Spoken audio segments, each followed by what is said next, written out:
वह हर सुबह अपने चेहरे पर एक मुस्कुराहट लेकर घर से निकलता था। निकलने से पहले माता पिता का आशीर्वाद लेना ना भूलता। कभी कभी हंसी मजाक भी कर लेता था। नाश्ता उसका पक्का था, 2 परांठे, आम का अचार और एक ग्लास दूध। 12वीं के एग्जाम का रिजल्ट आए अभी 1 महीना ही हुआ था। पढ़ा तो वो बहुत दिल से था, पर नंबर सिर्फ 60% ही आए थे। आसपास सबको मालूम था कि अकाउंट्स के सब्जेक्ट में वह काफी तेज था, इसलिए पिछले दिनों किसी जानने वाले ने ही उसको अपनी कंपनी में अकाउंट्स के हिसाब किताब करने के लिए एक हल्का फुल्का काम करने को दे दिया था। घर वालों ने भी आपत्ति ना जताई। उनको लगा काम भी सीख लेगा, अनुभव भी मिल जाएगा और उसके सीए की पढ़ाई का खर्चा भी निकल आएगा। एक और बात, एक डायरी हमेशा उसके साथ रहती थी। उसे जब भी वक्त मिलता उसमें कुछ लिख देता था, पर किसी को आज तक मालूम ना था कि वो लिखता क्या है आखिर।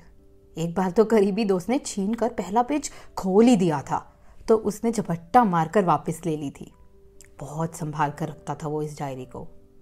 दोस्तों और आसपास के लोगों के बीच में काफी मशहूर सा था वो, और जब किस्से सुनाने बैठता तो सब उसकी कहानियों में ऐसे मग्न हो जाते जैसे वक्त का पता ही ना चलता। एक बैठक सी बन जाती। ये बैठक अक्सर उसके घर के पीछे वाले पार्क में सुबह 7 बजे लगती थी। वो तो वहाँ किस्से सुनाता ही था दोस्तों को, लेकिन उस बैठक में कभी तो 50-60 साल के अधेड़ उम्र के व्यक्ति होते जो अपने दुख सुख के पल भी साझे कर लेते। वह उनकी जिंदगी को इस कदर गहराई से समझने की कोशिश करता मानो उनके सुख में अपनी खुशी ढूंढ रहा हो और उनके दुख उसे अपने से लगते। और जब कोई उसे तनाव भरी आपबीती सुनाता तो सुनाने वाले को अपना दर्द कम हुआ महसूस होता।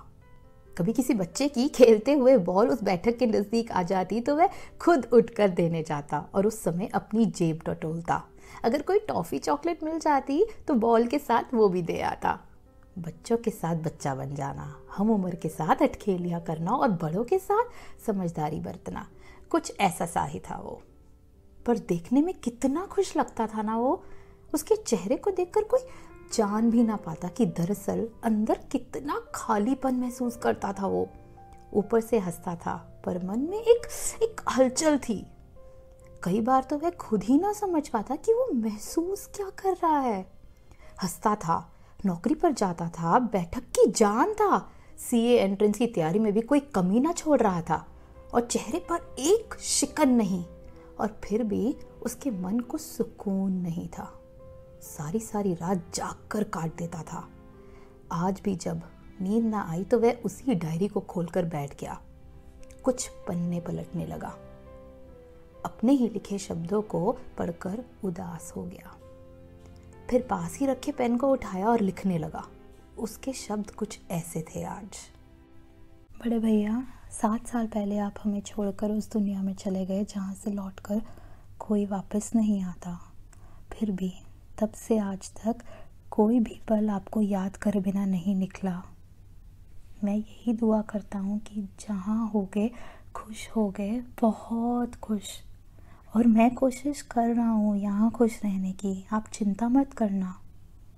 लेकिन किसी को कैसे समझाऊँ कि दिन भर अपने चेहरे पर मुस्कुराहट रखता हूँ, पर ऐसा ज़रूरी तो नहीं कि दिल भी मुस्कुराता हो। आप तो हो ना मेरे साथ, होगे हमेशा। शुक्रिया इस कहानी को मेरे साथ सुनने और महसूस करने के लिए। आपकी मनप्रिय।